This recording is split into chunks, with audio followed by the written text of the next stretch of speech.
सदन से बाहर जाने के बाद आपने चेयर के बारे में भी अपशब्द कहे, आपने लोगों को गुमराह किया, तो मैं आपको रूल पोजीशन स्पष्ट कर रहा हूं। आपने हमें गेट के अंदर आने से रोका, गैर कानूनी तरीके से रोका, गैर संवैधानिक तरीके से रोका और रूल बुक के अनुसार नहीं रोका।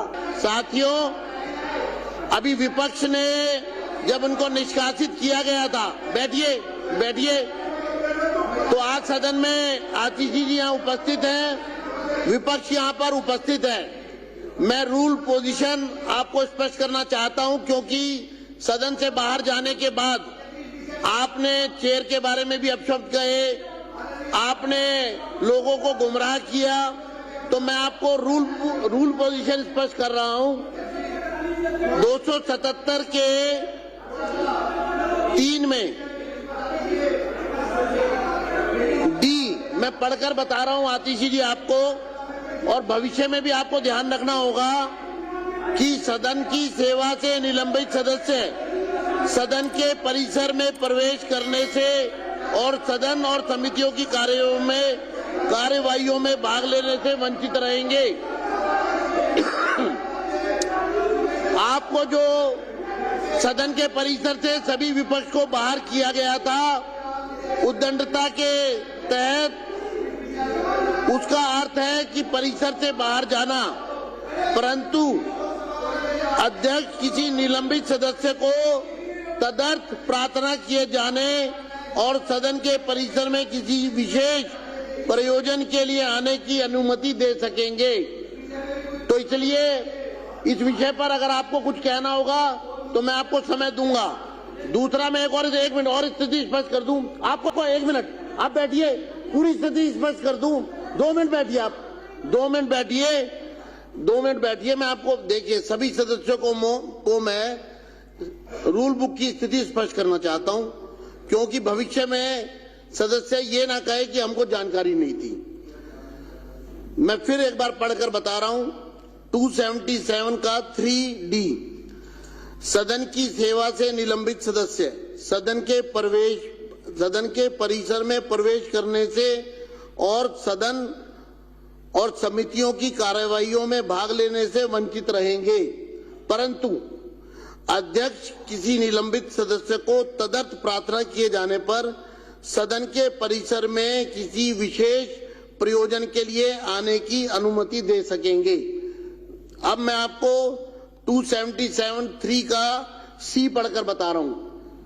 जो आप पहले दिन निलंबित होने के बाद सदन के परिसर में नारे लगाते रहे, प्ले कार्ड लेकर घूमते रहे, प्रोटेस्ट करते रहे, उसके बारे में भी आपको स्पष्ट कर देता हूं C पढ़ के।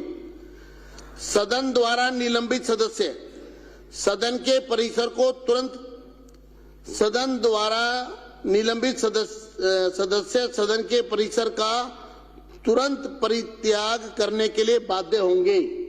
अगर आगे से आपको अगर मार्शल आउट किया जाता है तो सदन द्वारा निलंबित किसी भी सदस्य को सदन द्वारा निलंबित सदस्य सदन के परिसर का तुरंत परित्याग करने के लिए बाध्य होंगे, किंतु ऐसा ना करने पर और अध्यक्ष द्वारा सदन का ध्यान इस ओर आकर्षित किए जाने पर कि बल का प्रयोग अनिवार्य हो गया है,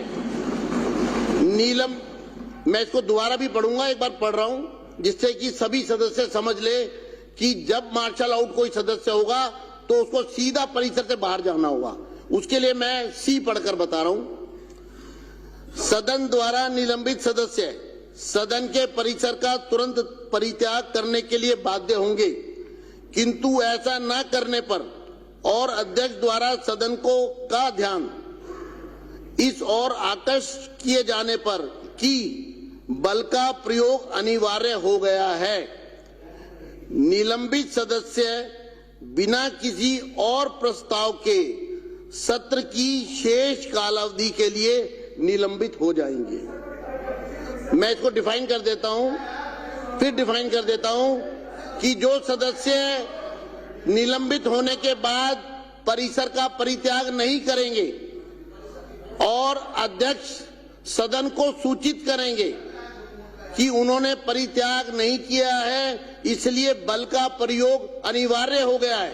ऐसी स्थिति में सदन को सूचित करने के बाद निलंबित सदस्य बिना किसी और नए प्रस्ताव के सत्र की शेष कालावधि के लिए निलंबित हो जाएंगे।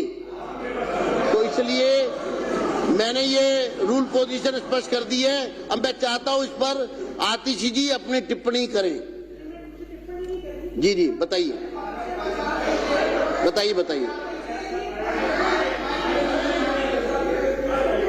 सर की एक परिभाषा है अध्यक्ष महोदय, सदन, आप पेज 3 में जो डेफिनेशंस वाला है पेज 3 पे देखिए, सदन के परिसर का तात्पर्य विधानसभा सभा कक्ष, दीर्घाएं, विधानसभा सचिवालय के नियंत्रण के कमरे, अध्यक्ष कक्ष, उपाध्यक्ष कक्ष, समिति कक्ष, विधानसभा पुस्तकालय, विधानसभा वाचनालय, पार्टियों के कमरे, विधानसभा सचिवालय के अधिकारियों के अधीनस्थ सब स्थान।